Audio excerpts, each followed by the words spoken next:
Sometimes a house gets messed up during a search. That's just how it goes. Searches don't leave damage like this, Sergeant. Looks exactly like a search to me. You're just upset we didn't leave your junk standing. Ever wonder what I did before this business, Sergeant? Sergeant Kelly shrugged dismissively as Michael Winston stood in front of his ruined house. 12 years as a Marine combat engineer. I read buildings for a living. I know the difference between damage and sabotage. That's supposed to scare me? No. It means I know exactly what you did. Unfortunately, your word doesn't outrank my badge. Nobody's gonna believe your version over ours. What Kelly didn't know was that every crack in those walls was about to tell a story his badge couldn't silence. Michael Winston turned onto his street and knew something was wrong before he even reached his driveway. Too many cars. Too many lights. He had been gone 2 weeks.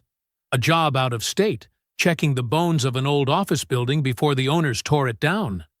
Michael knew buildings. He knew how they were built, and he knew how they broke.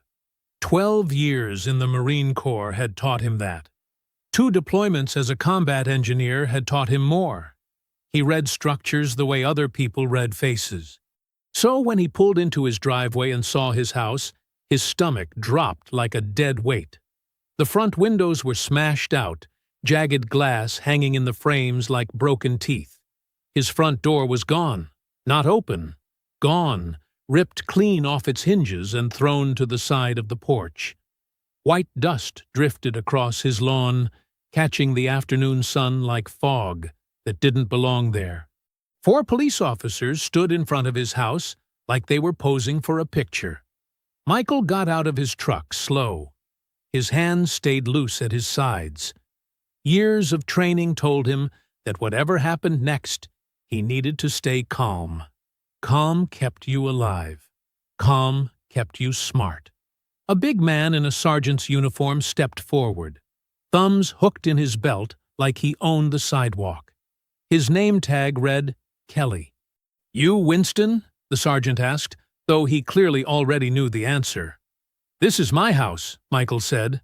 Kelly smiled. It wasn't a friendly smile. "Yeah, was."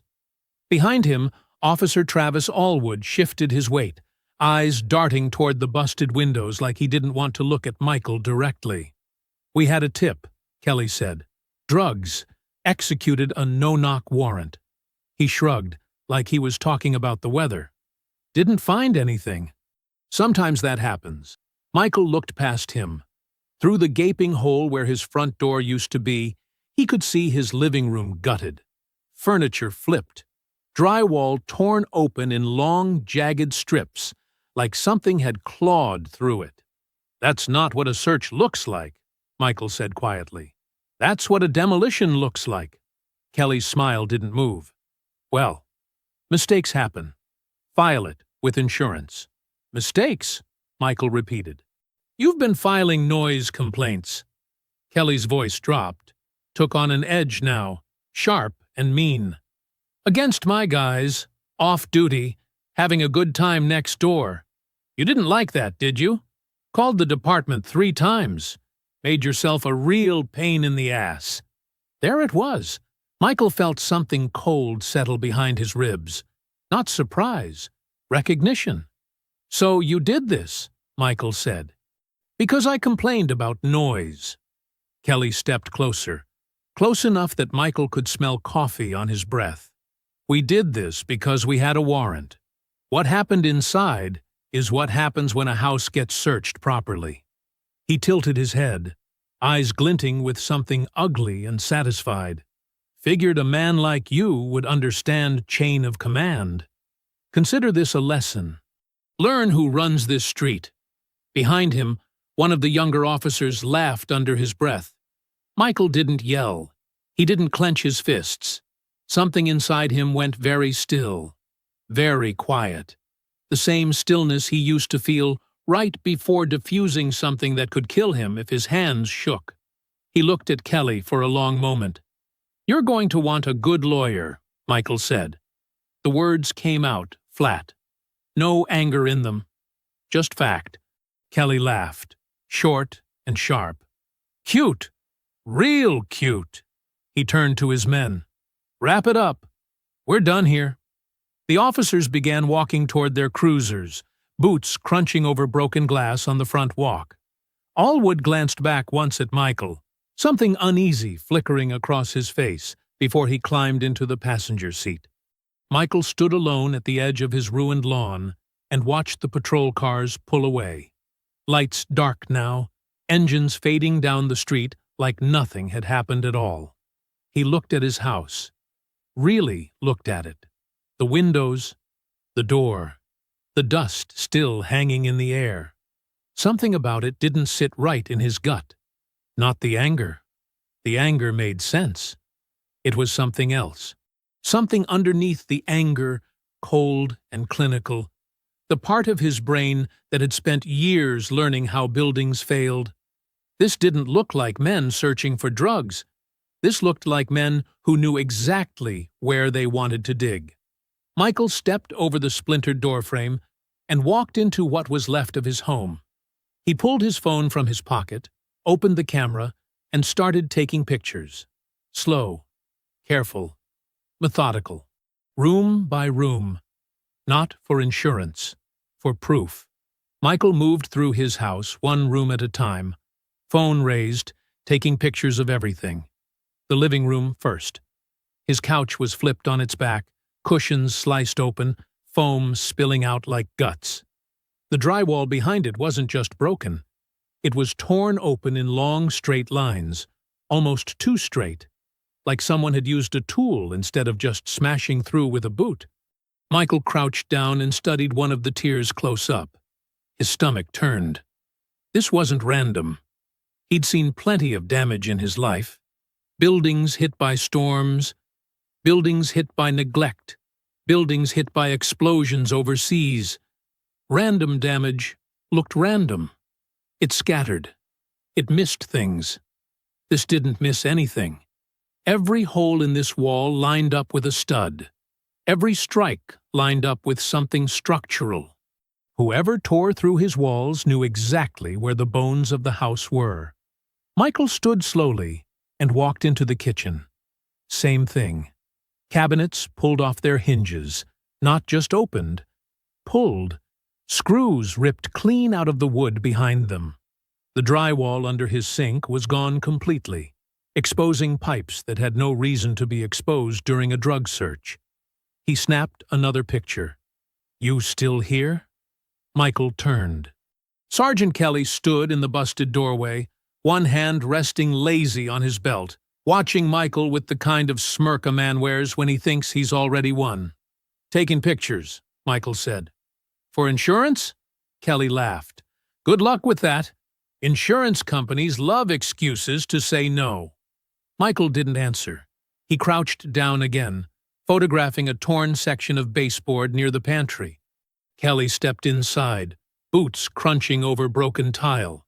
He looked around the wrecked kitchen like a man admiring his own work. You know what your problem is, Winston?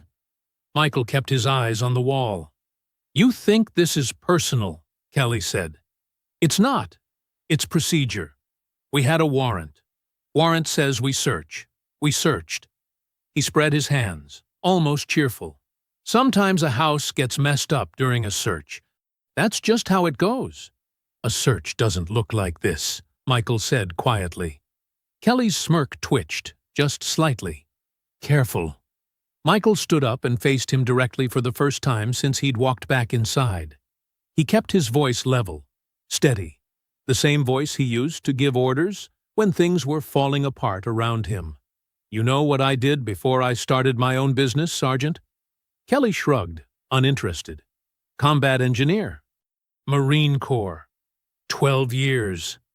Michael let that sit a second. I read buildings for a living. I know what a wall looks like when it fails on its own. And I know what it looks like when somebody made it fail on purpose. For just a second, barely a flicker, something shifted behind Kelly's eyes. Then it was gone, buried under that same smug confidence. That's supposed to scare me? Kelly asked. No, Michael said. It's supposed to tell you I'm not stupid. Kelly stepped closer, close enough that Michael could see the little vein pulsing at his temple. Let me tell you something, tough guy. You can take all the pictures you want, write all the letters you want, file all the complaints you want. His voice dropped low. Mean. Nobody's gonna care. You know why? Because it's my word against yours, and my word wears a badge. Michael didn't blink. You're going to want a good lawyer, he said again, same flat tone as before.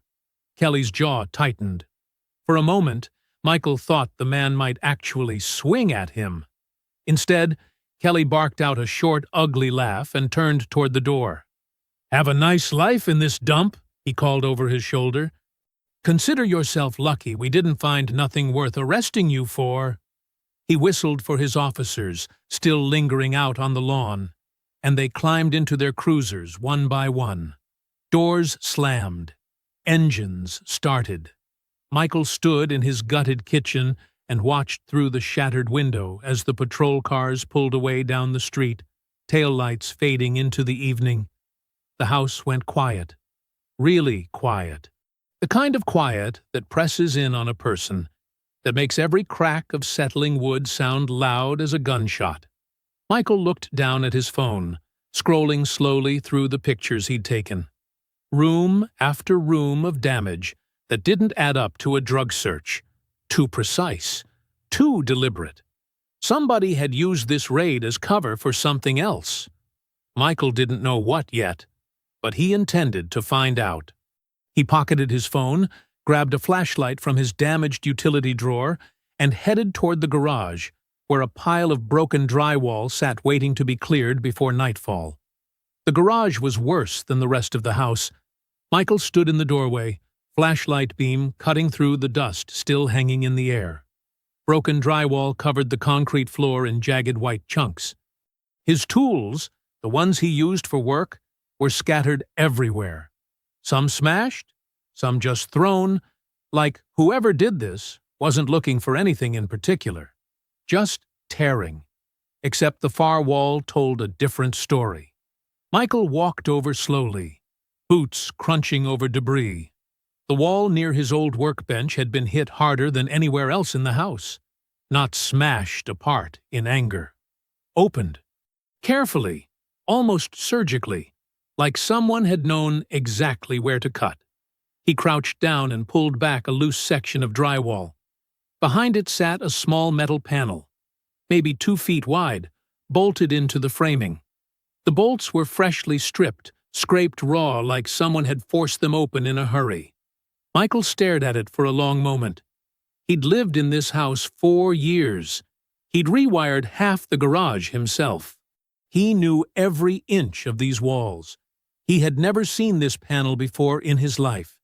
His pulse picked up, slow and steady, the way it used to right before something dangerous. He set the flashlight down, angled it toward the opening, and pulled the panel the rest of the way off. Wiring, a lot of it. Thick black cable running down into the floor, disappearing into the concrete at an angle that made no sense for anything in his house. No outlet fed into it. No breaker in his panel box was labeled for it. It didn't connect to anything he recognized. Michael pulled out his phone and opened the city utility map app he used for work, the one that showed underground lines for gas, water, and electric across the whole city. He zoomed in on his address. Nothing. No line. No marker. No record of anything running under this exact spot. Whatever this was, it wasn't on any city document. Wasn't permitted. Wasn't inspected. It existed, buried in his own garage wall. And, as far as any official record was concerned, it didn't exist at all.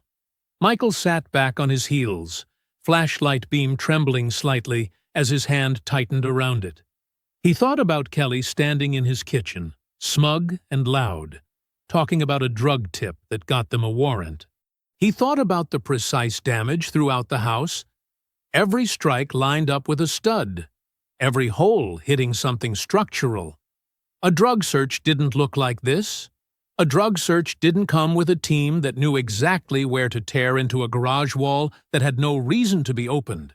Michael photographed the panel from every angle: the wiring, the concrete, the stripped bolts. He photographed the empty space on the utility map next to his address, side by side, so nobody could say later that he made this up. Something cold settled in his chest, replacing the anger he'd carried since pulling into his driveway. This wasn't about him. Not really. The noise complaints, the bad blood with Kelly's off-duty buddies next door. That was real, sure. That was the excuse. But excuses didn't explain hidden wiring with no city record. Excuses didn't explain a search team that knew exactly which wall in a stranger's garage was worth tearing open. Somebody wanted something out of this house. Something buried a long time ago, long before Michael ever bought the place. And the raid, the broken windows, the ripped-off door, the lesson Kelly bragged about teaching him, all of it had given them the perfect cover to come looking for it. Michael stood slowly, joints stiff from crouching, and looked down at the open panel one more time. The flashlight beam caught the black cable disappearing into the concrete, swallowed by the dark. "You didn't come here for drugs," Michael said quietly. To nobody, to the empty garage, to the house that had just handed him a mystery wrapped inside an injustice. "You came here for whatever's under this house." He clicked the flashlight off. Outside, the sky had gone fully dark. Somewhere down the street, a dog barked twice and went quiet. Michael stood in his ruined garage a moment longer, phone full of pictures, mind already working through who he needed to call first thing in the morning. He had a sister who worked in a law office, and he had a friend who used to read buildings just like he did. Michael didn't sleep much that night. He spent most of it on the floor of his living room, back against the one wall that hadn't been torn open, going through the pictures on his phone over and over. The kitchen, the garage, the hidden panel, the empty spot on the utility map where wiring shouldn't exist but did. By morning, he had a plan. Not a whole plan, just a start. He made coffee in a kitchen that barely had counters left to set the mug on, then sat down at his one surviving chair and called his sister. Denise Winston answered on the second ring, already halfway through her morning at the law office where she worked as a paralegal. "Hey, big brother, you still out of state?" "I'm home," Michael said. "Denise, I need you to listen to something, and I need you to listen close." He told her everything. The broken windows, the ripped-off door, Kelly standing on his porch bragging about a lesson, the precise damage that lined up with every stud in his walls, the hidden panel in his garage with wiring that led nowhere on any map. Denise went quiet for a long moment. When she spoke again, her voice had lost all its morning cheer. "Michael, that's not just messed up. That's actionable. Send me everything you have.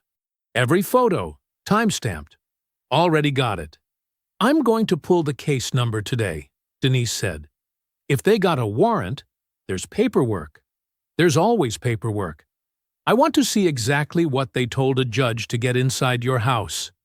Michael felt something in his chest loosen, just slightly.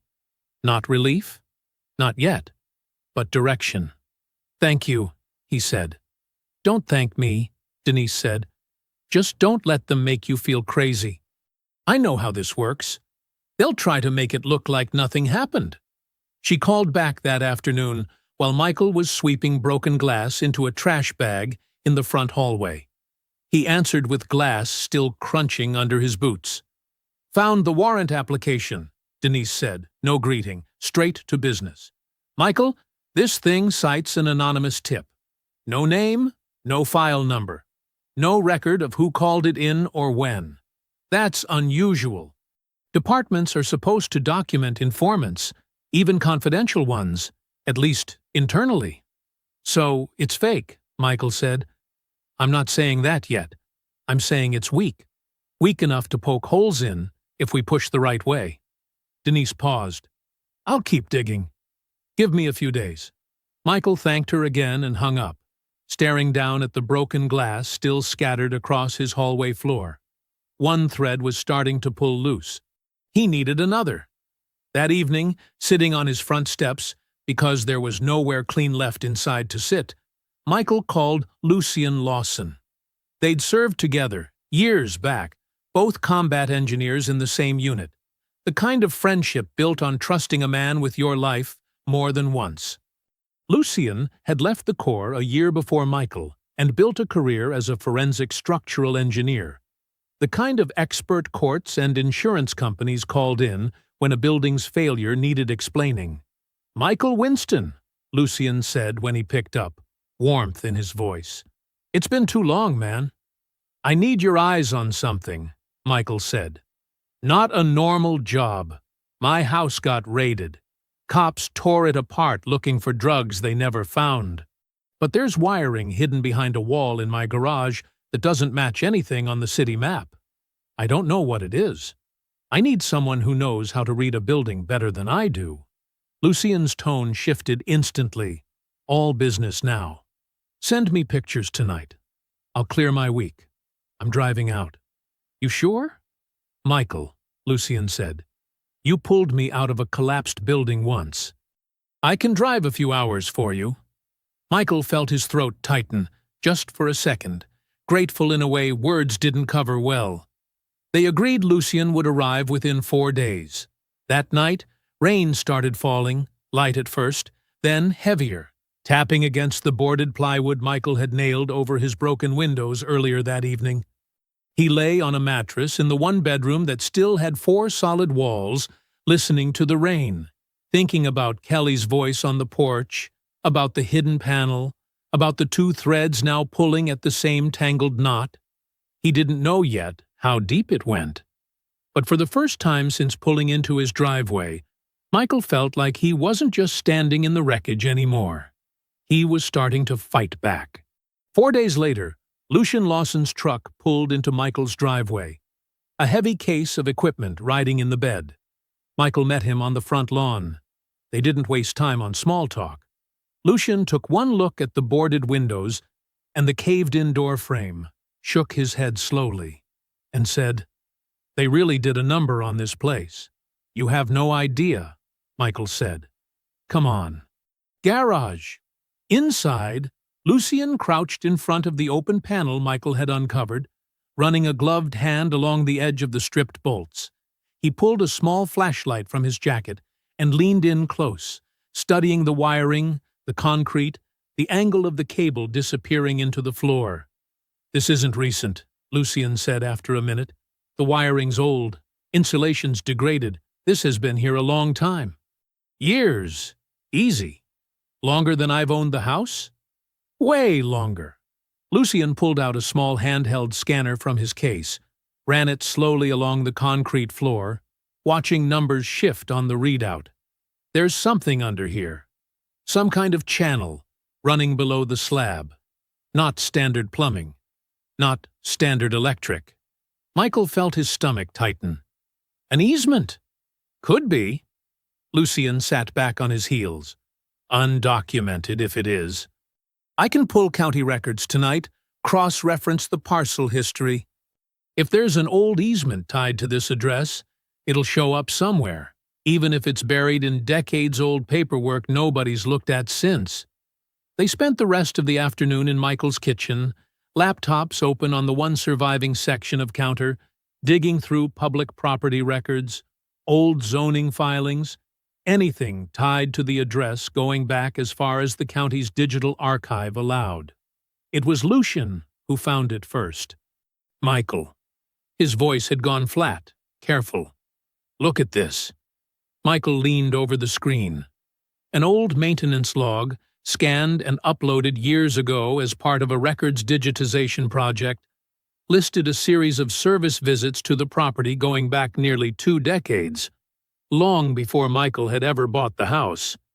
The visits were tied to a city program that no longer existed, something called a Community Monitoring Initiative, shut down and scrubbed from public record over 15 years ago. One name appeared on 3 separate entries in that old log. D. Kelly. Michael stared at the screen for a long moment, feeling the floor shift slightly under him even though he was standing perfectly still. "That's him," Michael said quietly. "That's the same Kelly who stood in my kitchen and told me to file an insurance claim." Lucian nodded slowly. "Early in his career, looks like. Before he made sergeant. He was assigned to maintenance work tied to this exact address, tied to a program that got shut down and buried." Michael sat down hard in the one kitchen chair still standing. It clicked into place, all at once, the way a wall finally makes sense once you know which stud is load-bearing. The raid wasn't random. Kelly hadn't stumbled onto Michael's address through some routine assignment. He had requested it. Used his rank, his years on the force, to jump this warrant ahead of whatever else the department had queued up that day. He needed inside this house, needed access to that garage wall before anyone else went looking and found what he'd left buried there years ago. The noise complaints, the bad blood over his off-duty buddies partying next door, that was real, and it made a convenient story. A story that let him walk into Michael's home with a badge and a warrant and call it a lesson, when really it was cleanup. Evidence, hidden for over a decade, about to be exposed unless Kelly got there first and tore it out himself. "He wasn't punishing you for complaining," Lucian said, reading the same conclusion off Michael's face. "He was protecting himself. You were just convenient." Michael looked around his gutted kitchen. The torn cabinets, the missing drywall, the wreckage Kelly had walked away from, laughing. "He picked the wrong house to bury his secrets in," Michael said. Lucian closed his laptop slowly. "So what do we do with this?" Michael thought about Denise, about the fabricated tip with no informant record, about the warrant built on a lie. He thought about Kelly's smug face on his porch, so certain nobody would ever push back. "We build a case," Michael said. "A real one. Paperwork, physical evidence, all of it, lined up so tight nobody can wave it away." Outside, evening light slanted low through the broken living room windows, catching the dust still hanging faint in the air. The fight had just gotten a lot bigger than one ruined house. Denise arrived the following week with a folder thick enough to need a rubber band around it. She met Michael and Lucian at the house, stepping carefully over a section of hallway, still waiting on new flooring, and set the folder down on the kitchen counter like it weighed more than it looked. "Okay," she said. "Let's put this together." Michael pulled the last chair over from the living room so all 3 of them could sit. Lucian opened his laptop, pulling up the scanned maintenance log with Kelly's name on it. Denise opened her folder, pulling out a copy of the warrant application, several pages marked up with yellow highlighter. "Start with this," Denise said, sliding the warrant across the counter. "I went back through the department's informant filing system. Confidential tips are still supposed to leave a trail internally, even if the informant's name never goes public. There's supposed to be a file number, a receiving officer, a date the tip came in." "And?" Michael asked. "Nothing." Denise tapped the page. "No file number, no receiving officer listed anywhere in the system. This tip doesn't exist outside the 4 corners of this warrant application. Somebody typed anonymous tip received, and a judge signed off on it without anybody checking." Lucian let out a low whistle. "That's not just weak. That's fabricated." "I'm not ready to say that word in front of a judge yet," Denise said carefully. "But it's weak enough to build a real challenge around. Combined with what you 2 found," she nodded at Lucian's laptop, "we've got something that looks less like a mistake and more like a pattern." Michael leaned forward, elbows on the counter. "Walk me through it plain. What do we actually have?" Denise held up one finger. 1. A warrant built on a tip that doesn't exist in any department record. Second finger. 2. Physical proof from a licensed forensic engineer. She nodded at Lucian. that there's an old, undocumented easement running under this property, tied to a shut-down city program.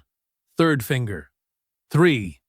A maintenance log putting Sergeant David Kelly at this exact address, working on that exact program, years before he ever requested this warrant.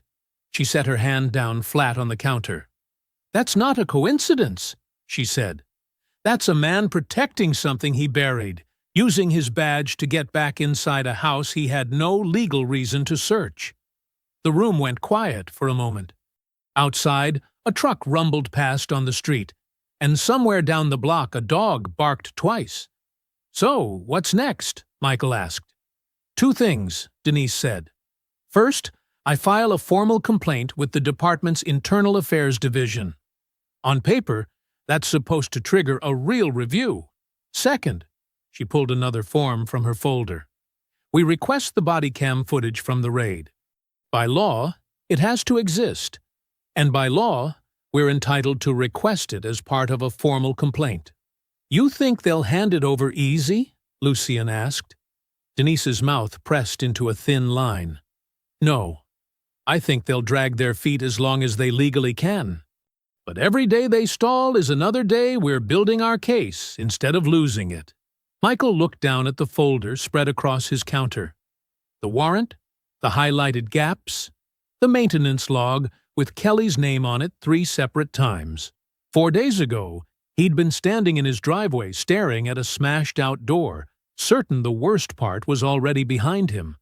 Now he understood. It had barely started. "All right," Michael said. "File it." Denise nodded, already gathering the papers back into her folder, squaring the edges with practiced hands.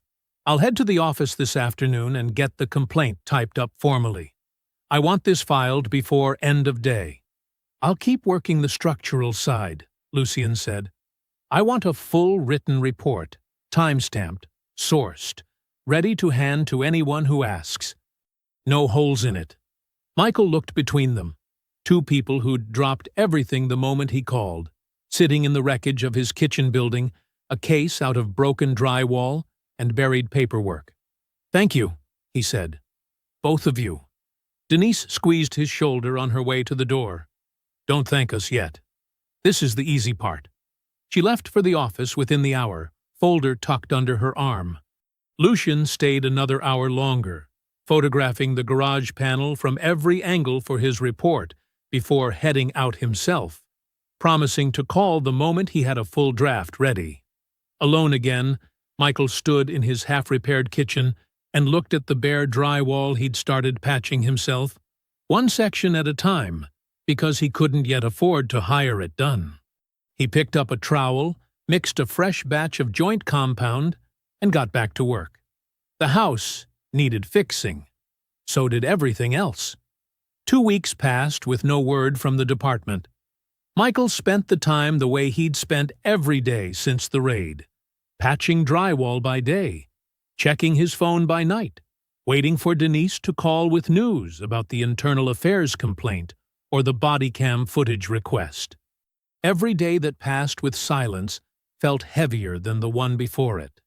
By the start of the 3rd week, he'd had enough of waiting. He drove down to the police department himself, folder of his own copies tucked under his arm, and asked to speak with someone about his insurance claim status. The lobby was cold and fluorescent lit, a bored clerk behind thick glass barely looking up when Michael gave his name. She typed for a moment, frowned at her screen, then typed again. "Your claim's on hold," she said. "On hold for what?" She hesitated, glancing toward a hallway behind her before lowering her voice. "It's flagged. Says here Chief Bolton's office put a hold on it personally. I can't tell you why. I just process what's in the system." Michael felt his jaw tighten. "I've got a house with no front door and busted windows. It's been almost a month." "I understand, sir. There's nothing I can do from this window. Can I speak with someone who can?" The clerk made a call, and 20 minutes later a tired-looking administrator came out to speak with him in a small side office. The man introduced himself briefly, barely making eye contact, and slid a folder across the desk. "Mr. Winston, I want to be straight with you, he said. Your claim is tied up because there's an active internal review involving your property. Until that review closes, the claim stays frozen. What review? Michael asked. Nobody told me there was a review happening. I filed the complaint myself. The administrator shifted uncomfortably. There's been some concern, from what I understand, about you being uncooperative with the process, declining to make yourself available for follow-up questioning, that kind of thing. Michael stared at him. Nobody has called me. Nobody has asked me a single question since the day of the raid. The administrator didn't answer that directly. He just closed the folder and said, I'd recommend patience, Mr. Winston. These things take time. Michael left the building with his fists clenched at his sides, the cold fluorescent lighting still burning behind his eyes even after he stepped out into the afternoon sun. They weren't just stalling his claim, they were building a story, quietly, carefully, about a difficult homeowner who wouldn't cooperate, laying groundwork to explain away anything that came later. He called Denise from his truck before he'd even pulled out of the parking lot. They're calling me uncooperative, he said, the second she picked up. Some review I was never told about. My claim's frozen because of it. Denise was quiet for a moment. That's not good, Michael. That's a defense they're building in case this goes public. They paint you as the problem. It undercuts everything we're trying to build. What about the body cam footage? Denise's silence stretched a beat longer this time, and Michael knew before she said it. Denied, she said finally. Came back this morning. Cited an ongoing investigation exemption. Said releasing it could compromise an active internal matter. The same investigation nobody told me about. Exactly. Denise's voice hardened, frustration bleeding through the careful, professional tone she usually kept. Michael, I've seen this play before. They stall long enough for public interest to fade, long enough for people to move on to the next headline. If we don't push back hard, this dies quiet in a filing cabinet somewhere. Michael sat in his truck a long moment, engine idling, staring out at the department building through the windshield. Somewhere inside those walls, Kelly was probably going about his shift like nothing had happened, protected by exactly the kind of bureaucratic wall Michael had just run headfirst into. So, what do we do? Michael asked. We stop asking nicely, Denise said. I'm going to start looking at who else might have standing to push on this from the outside. Someone with real power. Someone the department can't just stonewall the way they're stonewalling us. Michael drove home that evening with the folder still sitting on his passenger seat. The frozen claim, the denied footage request, the quiet accusation that he was somehow the problem here. He sat on his front porch steps once the sun went down, the same steps he'd sat on the night he called Lucian, and let the frustration settle into something colder, steadier. They wanted to bury this quiet. Michael wasn't going anywhere. The city council meeting started at 6, and Michael was in his seat by 5:30. Lucian sat beside him, a printed copy of his structural report, in a folder on his lap, ready if anyone asked for proof. Denise couldn't make it. She was buried in filings for another case. But she'd told Michael that morning to say his piece plain and simple. No legal jargon. Just the truth, in order. The meeting dragged through an hour of budget items and zoning approvals before the chair finally opened the floor for public comment. Michael stood, walked to the small podium at the front of the chamber, and looked out at the half-full room of council members and board staff. He didn't need notes. He'd lived every word of it. My name is Michael Winston, he said. A month ago, police executed a no-knock warrant on my house based on an anonymous tip that, as far as public records show, doesn't actually exist. They found no drugs. What they did find was an excuse to tear my home apart down to the studs. A few council members glanced up from their papers. Michael kept going, steady, unhurried. He described the damage, the precise strikes on load-bearing walls. The hidden panel in his garage, wiring with no record on any city utility map. He described the maintenance logs Lucien had found, tying the same officer who led the raid to that exact address years before he ever requested the warrant. By the time he finished, the room had gone noticeably quieter. "I've filed a formal complaint," Michael said. "My insurance claim is frozen. My request for body cam footage was denied. I was told I'm being uncooperative with a review nobody ever contacted me about." He looked directly at the council members seated in front of him. "I'm not looking for sympathy. I'm looking for somebody in this city willing to ask why a police sergeant needed to destroy my home to hide something he buried there years ago." He stepped back from the podium. A short, uncomfortable silence followed before the chair thanked him and moved on to the next speaker. Michael returned to his seat, jaw tight, unsure if any of it had landed the way he needed it to. It landed with someone. After the meeting adjourned, as Michael and Lucien gathered their things to leave, a woman in a sharp blue blazer approached them in the hallway outside the chamber.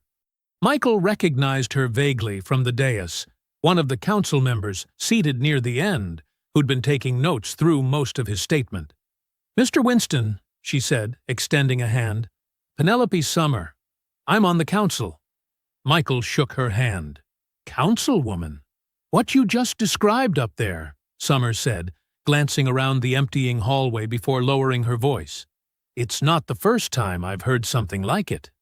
I've spent the better part of a year trying to build an oversight case against Chief Bolton.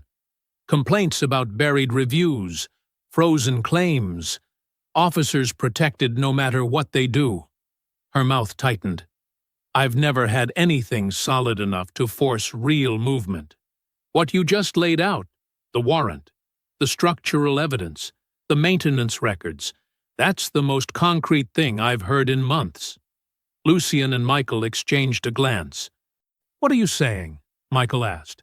"I'm saying I have subpoena power through the council's oversight committee," Summer said.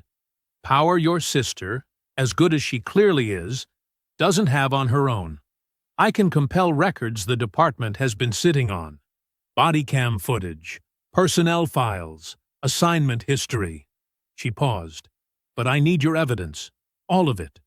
Documented, organized, ready to hand a judge if it comes to that."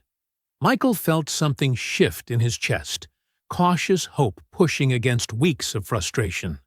"You'd be willing to go up against Bolton directly?" Michael asked. "I've been trying to for a year," Summer said. "I just needed a case strong enough to make it stick." She handed Michael a card.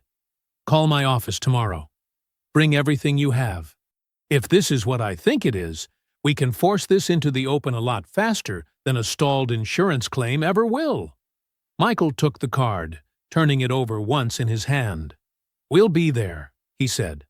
Summer nodded once, sharp and businesslike, and disappeared back down the hallway toward the council offices.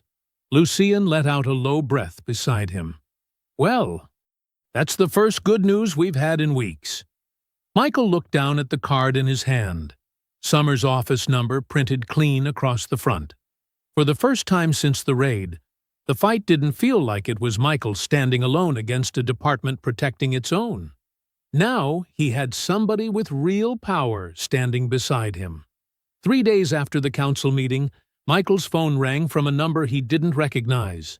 He almost let it go to voicemail. He'd been getting strange calls since the story of his complaint started circulating quietly through local channels. Reporters fishing for comments, a few cranks who thought he deserved what happened. He answered anyway, cautious. "Is this Michael Winston?" The voice was young, tight with nerves. Michael recognized it after a beat.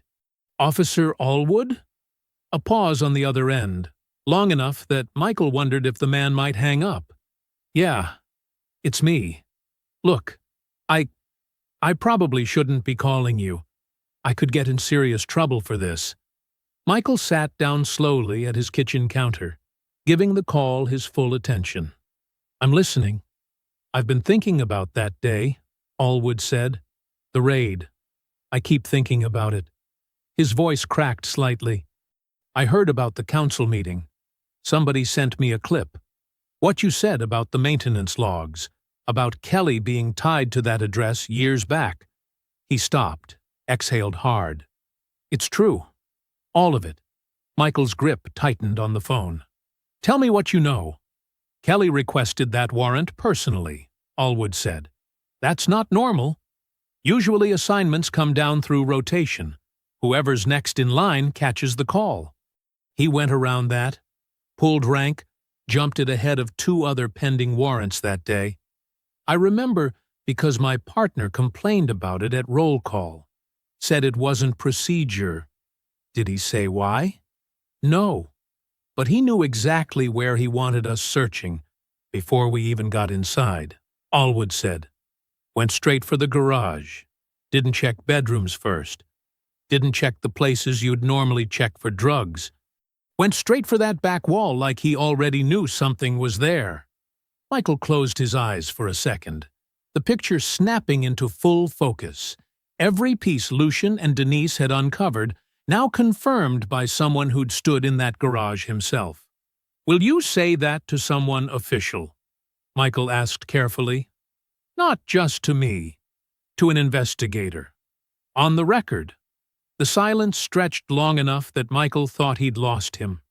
"I've got a family," Allwood said finally, voice low. "A kid on the way. If this goes bad for me at the department, I don't know what happens to any of that." "I understand," Michael said. "I'm not going to pretend there's no risk. But right now, silence protects the man who did this. Not you." Another long pause. Then, quieter. "Okay.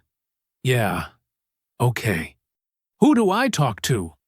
Michael gave him Summers' office number, the same card he'd been carrying in his wallet since the council meeting. Allwood promised to call within the day. He kept his word. 2 days later, Michael, Denise, and Lucien sat in Summers' office as her assistant walked Allwood in, visibly uneasy, hands stuffed deep in his jacket pockets. Summer greeted him warmly, professionally, put him at ease as best she could before sitting him down to take a formal statement. Allwood repeated everything he'd told Michael on the phone, this time on the record, his voice steadier than it had been that first call, but still carrying a nervous edge underneath. Kelly requesting the address personally, jumping the warrant ahead of others, heading straight for the garage wall like he already knew exactly what he was looking for. Summer had him sign the statement at the end, sliding the paper across the desk with careful, practiced hands. Allwood's signature came out shaky, but it came out. When he left the office a few minutes later, Michael caught his eye at the door. "Thank you," Michael said quietly. Allwood nodded once, jaw tight, and disappeared down the hallway without another word. Summer closed the folder in front of her and looked around the room at Michael, Denise, and Lucien. "This changes everything," she said.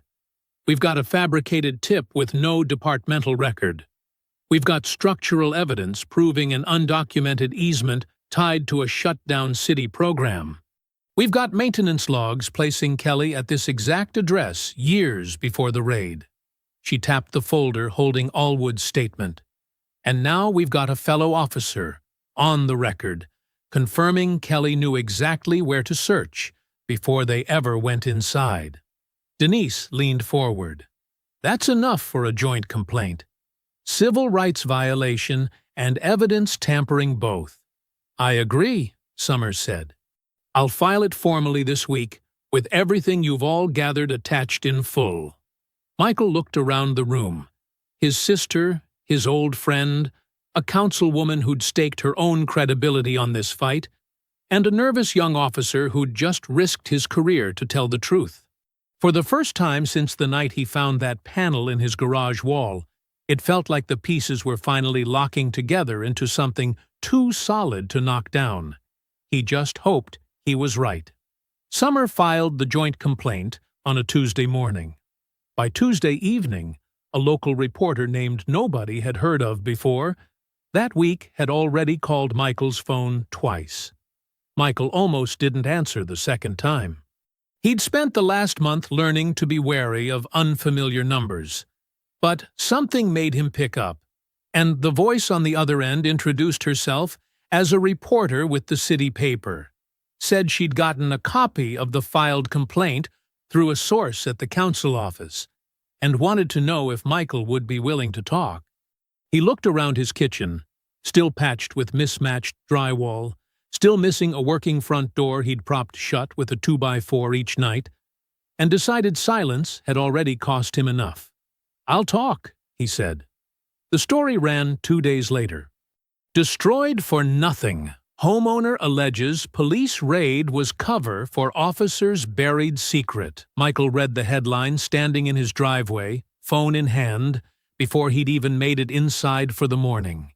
The article laid it all out: the fabricated tip, the structural findings, the maintenance logs tying Kelly to the address years earlier, even a careful, unnamed reference to a fellow officer's corroborating statement. Summer had clearly briefed the reporter well, careful enough to protect Allwood's identity while still making the case impossible to ignore. By noon, other outlets had picked it up. By evening, it was leading the local news broadcast, a photo of Michael's boarded windows filling half the screen, while an anchor read through the allegations in a grave, careful voice. The department moved fast. A spokesperson issued a brief statement within hours, confirming that Sergeant David Kelly had been placed on paid administrative leave pending a full internal review of the allegations.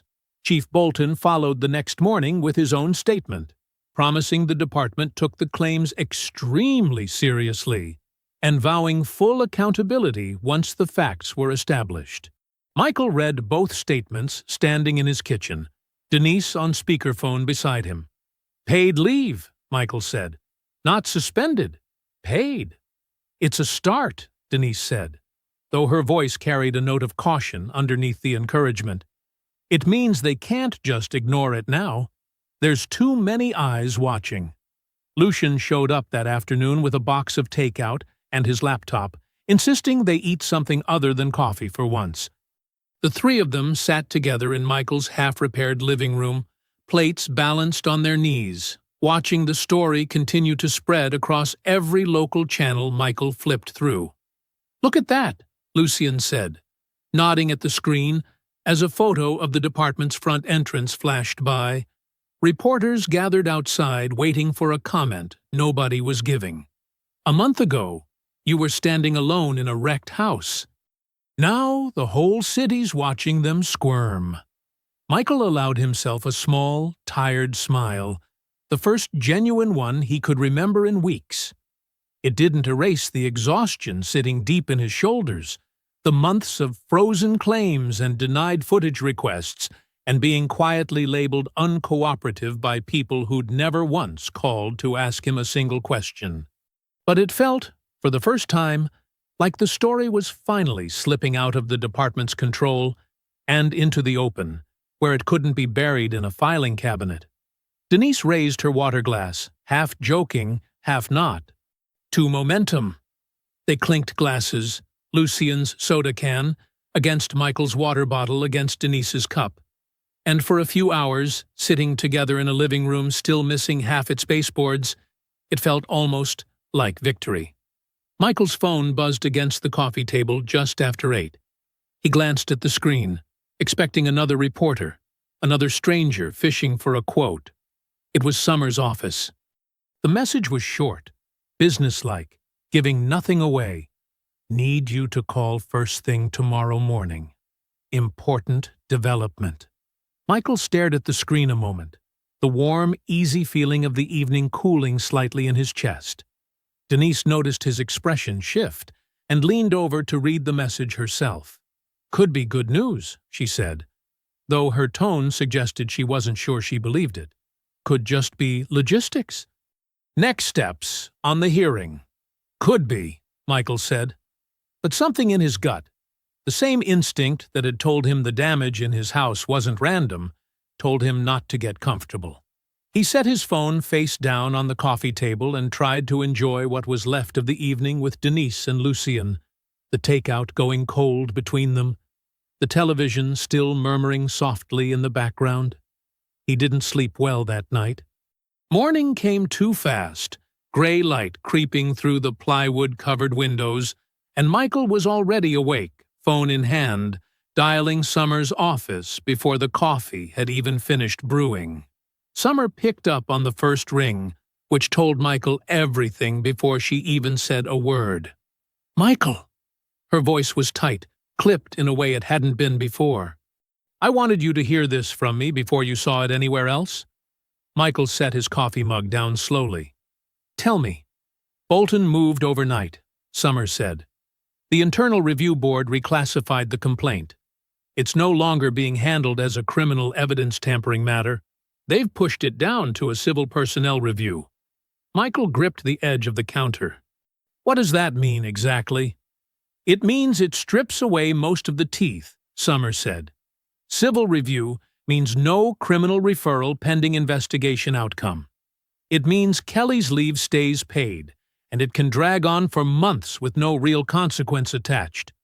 It means Bolton's office gets to control the pace and the outcome, instead of an outside prosecutor."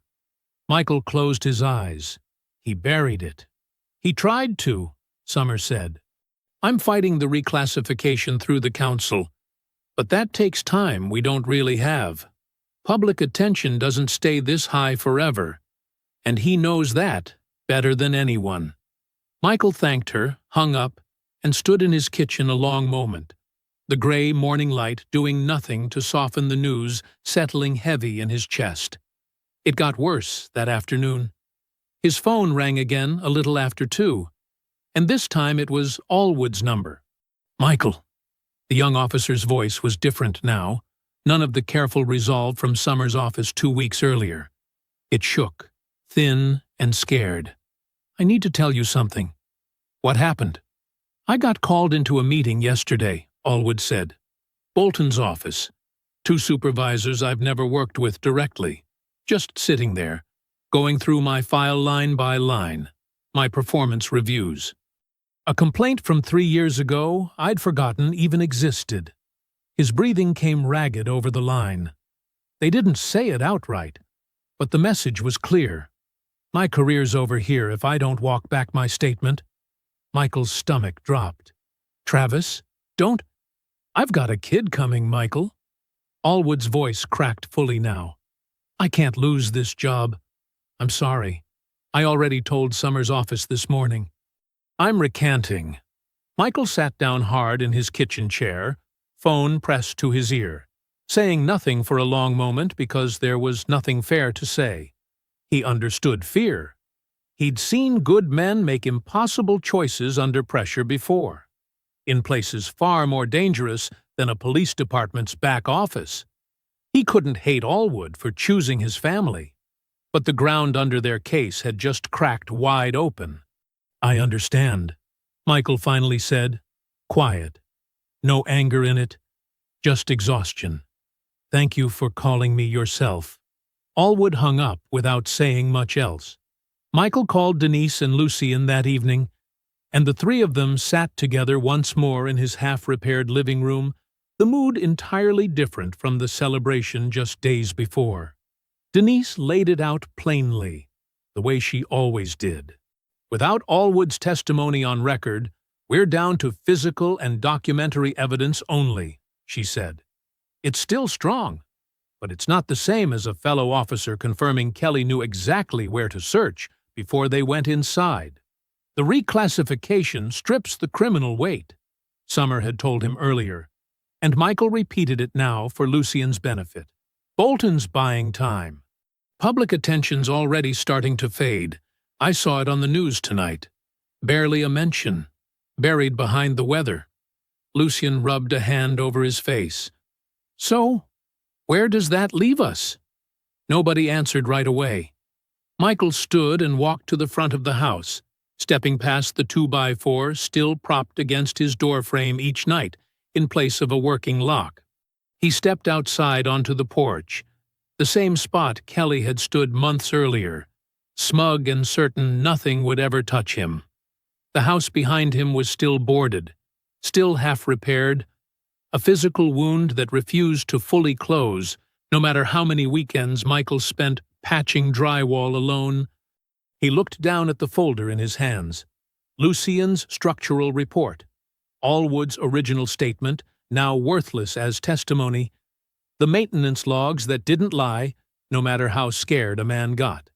They buried the man who could talk, Michael said quietly. To nobody, to the dark street, to the house that had started all of this.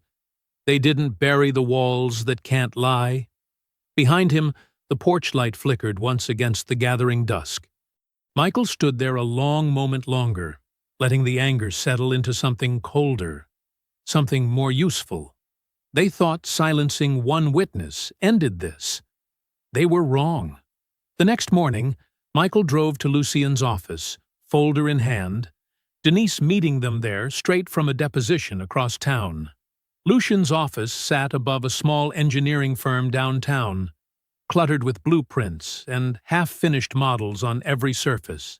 He cleared a space on his conference table as Michael and Denise settled into chairs, laying out everything they had in front of them like pieces of a puzzle that had lost one crucial edge. "Allwood's gone," Denise said, getting straight to it. "We plan around that now. No testimony we can't fully control. Then we build something nobody can scare into silence," Michael said. "Something that doesn't have a family to protect, or a job to lose." Lucien nodded slowly, already pulling up files on his laptop. "The report. I've been refining it since the day we found that panel. Let me show you where it stands." He turned the screen toward them. Page after page of documented findings, photographs of the concealed panel, the stripped bolts, the wiring degradation analysis proving the installation predated Michael's ownership by well over a decade. Scanned county records showing the shuttered community monitoring initiative the wiring had once served. And beneath it all, cross-referenced and highlighted, the maintenance logs listing D. Kelly at that address 3 separate times, years before he ever requested the warrant that tore Michael's house apart. "This report stands on its own," Lucien said. "No testimony required, just physical fact, documented and time-stamped, the kind that holds up regardless of who gets scared off." Denise leaned forward, scanning the pages. "It's strong, but we need one more piece to close the loop completely. Right now, we've got Kelly's name tied to the property years ago. We need something that proves he specifically requested this warrant recently on this exact address. Not just coincidence, but intent." "Assignment records," Michael said. "Exactly," Denise said. "Departments log warrant assignments internally. Who requested what, when, and why it got approved. If Kelly pulled rank to jump this warrant ahead of others, like Allwood told us before he recanted, there should be a record of that request somewhere in the system. Would the department hand that over willingly?"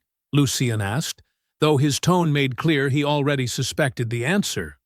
"No chance," Denise said. "Not after burying the criminal referral already. But Summers' subpoena power isn't dead just because the internal review got reclassified.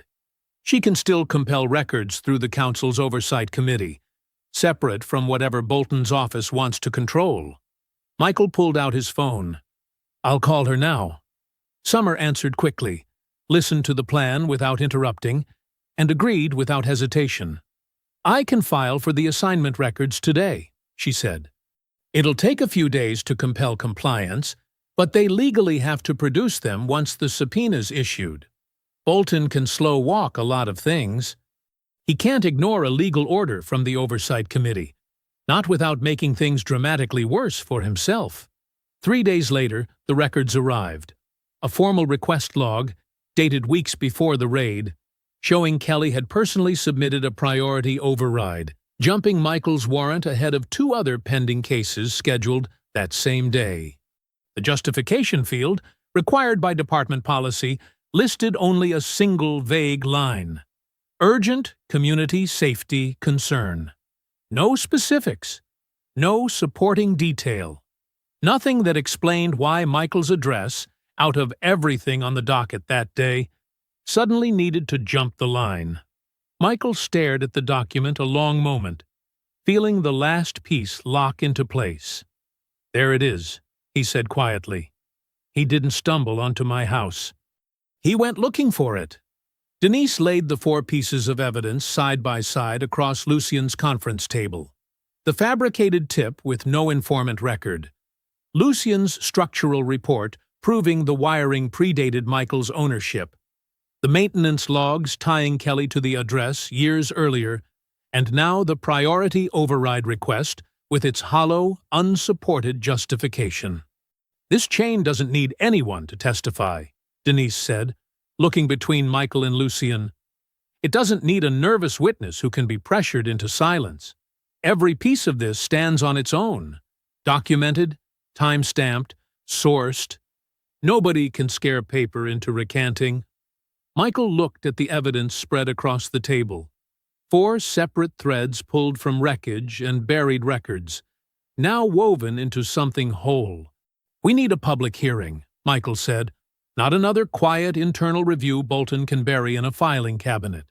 Something on record, in front of people, where he can't just reclassify it away overnight." Denise nodded slowly. "Summer can convene an emergency oversight session. She's been wanting exactly this kind of case for over a year." Michael already had his phone in hand, Summer's number pulled up, thumb hovering over the call button. "Then let's give her one," he said. The council chamber filled up fast that morning, faster than Michael had ever seen it during the meeting where he'd first spoken weeks earlier. Summer had called the emergency oversight session for 9 o'clock, and by 8:45 every seat was taken, reporters lining the back wall with cameras already rolling. Word had gotten out. The department knew this wasn't a routine hearing. Michael sat at a table near the front, Denise on one side, Lucien on the other, a folder in front of each of them holding copies of everything they'd built. Across the aisle, Chief Bolton sat rigid in a dark suit, flanked by 2 department lawyers who kept leaning in to whisper things he wasn't reacting to. Summer opened the session with a brief statement, laying out the purpose, plainly for the record, and the cameras, to examine formal allegations of a fabricated warrant, evidence tampering, and misconduct connected to Sergeant David Kelly, and the department's handling of the complaint since it was filed. Then she called Michael forward. He walked to the podium, folder in hand, and didn't rush.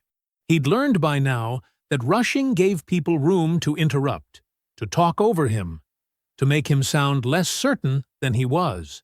"On the night my house was raided," Michael said, "officers struck load-bearing points throughout my home with a precision no ordinary search would require." He held up a printed photo, the torn drywall lined up exact against the studs behind it. "This is what my walls looked like the next morning. This is not what a drug search looks like.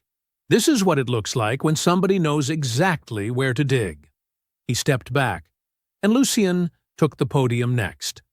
Lucien laid out his structural findings methodically, walking the room through the hidden panel, the wiring degradation proving decades of age, the undocumented easement tied to a city program shut down and scrubbed from public record. He held up the scanned maintenance log, Kelly's name circled in red on 3 separate entries. "This wiring predates Mr. Winston's ownership by well over a decade," Lucien said. "Whatever this raid was searching for, it wasn't drugs. It was something buried in that wall long before he ever bought the house." Denise followed, laying out the fabricated tip with no informant record anywhere in the department's system. Then the priority override request Kelly had filed weeks before the raid, jumping the warrant ahead of 2 other pending cases, with nothing but a hollow, unsupported justification attached. 4 separate pieces of evidence, Denise said, addressing the room directly now. A warrant built on a tip that doesn't exist. Physical proof the destroyed wall concealed something from Sergeant Kelly's own past. Records placing him at that address years before this raid. And a priority request he personally filed to jump ahead of the line, with no real justification given. She let the silence hang a moment. This wasn't a lesson about noise complaints. This was a man erasing his own history, using a badge to do it. Summer turned to Bolton. "Chief, would you care to respond?" Bolton stood slowly, buttoning his jacket, and began with practiced calm about department procedure, about the presumption of good faith in officer conduct, about premature conclusions drawn from incomplete information. Summer cut through it. "Chief, can you explain why Officer Allwood, the original corroborating witness in this case, was called into a review of his personnel file within days of giving a formal statement?" Bolton's jaw tightened. "That review was unrelated. Can you explain," Summer pressed, "why the subpoenaed assignment records show no internal justification for Sergeant Kelly's priority override beyond a single vague phrase? I'd have to look into the specifics." "You approved his placement on paid leave personally," Summer said. "You reclassified this complaint from a criminal matter to a civil one overnight, the same week public attention peaked. Can you explain that timing, Chief?" Bolton opened his mouth, closed it, glanced toward his lawyers, who offered nothing back. The silence stretched long and uncomfortable, cameras capturing every second of it. "I don't have those specifics in front of me today," Bolton finally said, voice thinner than it had been minutes earlier. Murmurs rippled through the gallery. A reporter near the back was already typing fast on her phone. Summer closed her folder with a firm, deliberate motion. "Then let the record show the department's chief could not account for the timing of these actions when directly asked, under oath, in a public hearing." She turned to the rest of the committee. "I move to formally suspend Chief Bolton pending a full independent investigation into the handling of this complaint," Summer said. "And I move to refer Sergeant David Kelly for criminal investigation on charges of evidence tampering and filing a false warrant affidavit." The room erupted into murmurs, cameras clicking, reporters already halfway out of their seats. Michael sat still at the front table, watching Bolton's face go pale, watching the walls he and Lucien and Denise had built finally do what paper alone couldn't do. Hold.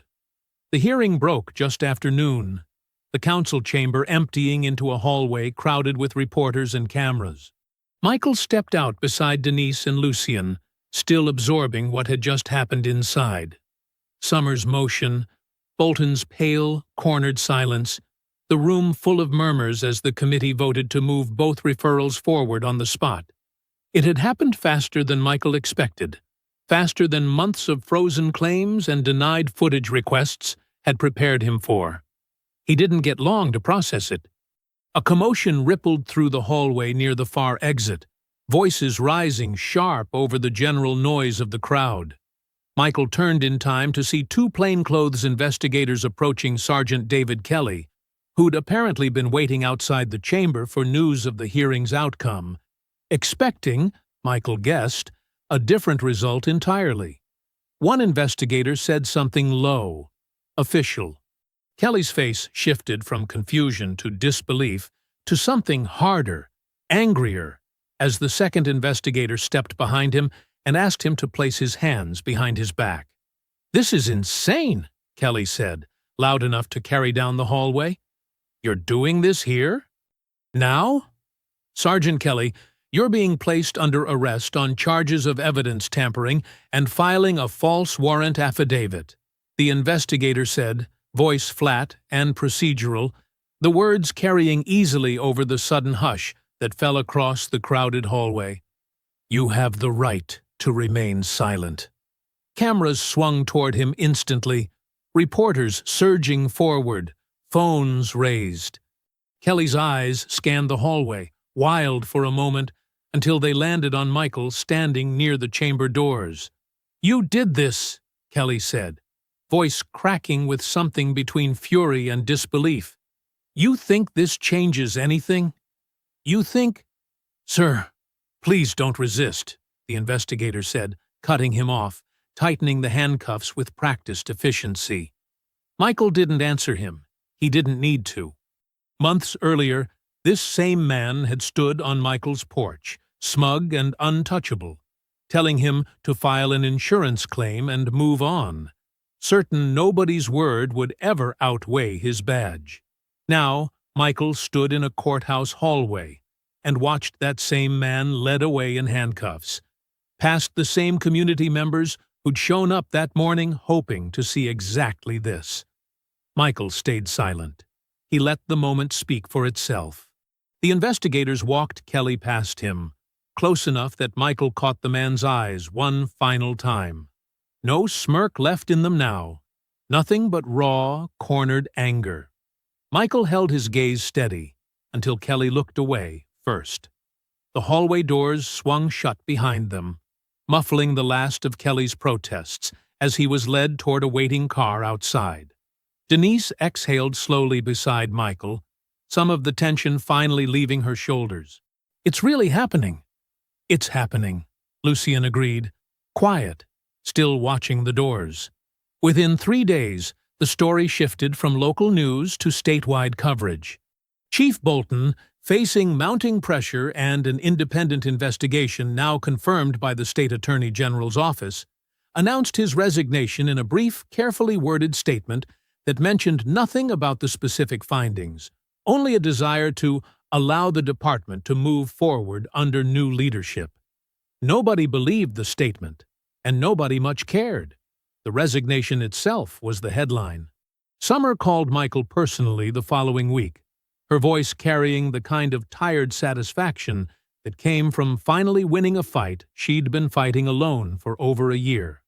"The City Council approved emergency funding this morning," she told him.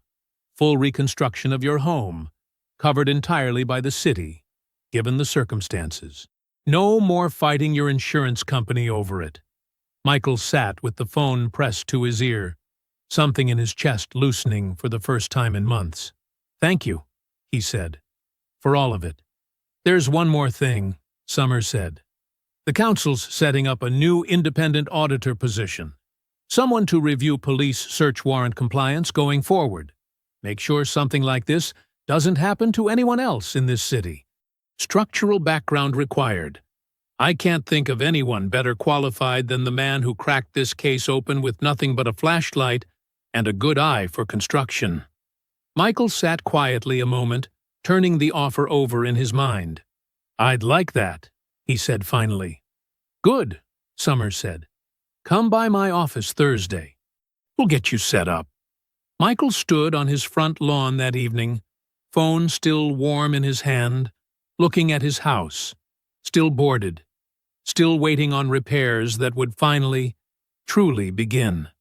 The wreckage wasn't gone yet, but for the first time since the night he pulled into this driveway and found his door torn off its hinges, Michael believed it would be. 6 weeks later, the last of the construction crew packed up their trucks and pulled away from Michael's driveway for good. He stood on the front lawn and looked at his house the way he used to look at buildings for work, checking lines, checking corners, checking for anything out of place. New windows caught the afternoon light clean and unbroken. Fresh siding-covered walls that had once been torn open down to the studs. A new front door, solid oak, stood exactly where the old one had been ripped off its hinges months earlier. The city had covered every dollar, just as Summer promised. No more fighting an insurance company that had spent weeks trying to call him uncooperative. No more 2x4s propped against a broken frame each night, praying the house would hold until morning. Michael walked up the front path slowly, running a hand along the new railing, and stepped inside. The living room smelled like fresh paint and new carpet. He walked through it room by room, the same rooms he'd photographed that first night, with shaking hands and a cold, sick feeling in his chest, documenting damage he hadn't yet understood the size of. The kitchen counters were new, level, whole. The garage held no hidden panel anymore.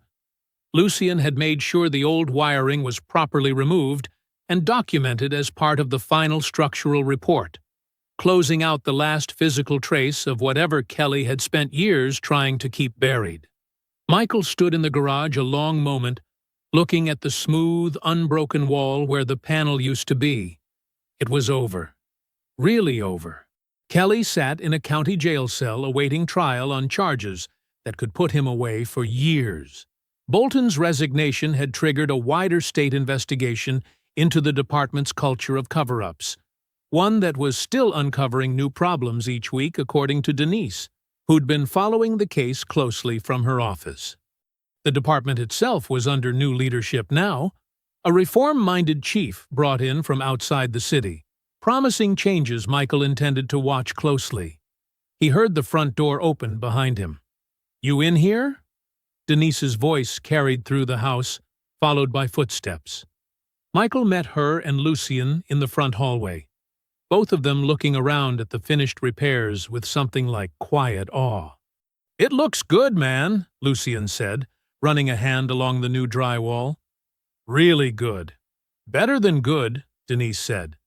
"It looks like nothing ever happened here." Michael shook his head slowly. "Something happened here," he said. "I don't think I'll ever forget standing in this hallway with a phone camera, trying to prove what I already knew in my gut." He looked around at the fresh paint, the new fixtures. "But maybe that's all right. The house doesn't have to carry it anymore. I do." They stood together for a moment in comfortable silence, the three of them who'd spent months building a case out of wreckage and buried paperwork, out of a stranger's fabricated tip, and one nervous officer's shaking signature. "You start the new job Monday," Denise said, more statement than question. "Monday," Michael confirmed. "Independent auditor, reviewing search warrant compliance across every department in the city, making sure nobody else woke up to find their home destroyed and called a lesson." It felt strange, putting the same eye that once read collapsing buildings toward protecting people from men like Kelly. But it felt right, too. Necessary. Lucien clapped him on the shoulder. "You earned it." They said their goodbyes not long after, Denise heading back to the office, Lucien promising to call about a fishing trip he'd been threatening to plan for years. Michael walked them both out to their cars, waved as they pulled away down the quiet street, and turned back toward his house standing whole and solid in the fading afternoon light. He walked back up the front path slowly, taking his time, the way he hadn't been able to for months. At the doorway, he paused. This was the exact spot Kelly had stood, months ago, thumbs hooked in his belt, smirking like nothing could ever touch him. Michael could still hear the man's voice if he let himself, still see that ugly, satisfied grin. It didn't sting the way it used to. Michael stepped inside his rebuilt home, past the threshold Kelly once claimed like it belonged to him. He turned, gripped the new door, solid and heavy under his hand, and closed it behind him, quiet, steady, final. His house, his door, his own terms, at last. If you enjoyed the story, leave a like to support my channel and subscribe so that you do not miss out on the next one. On the screen, I have picked 2 special stories just for you. Have a wonderful day.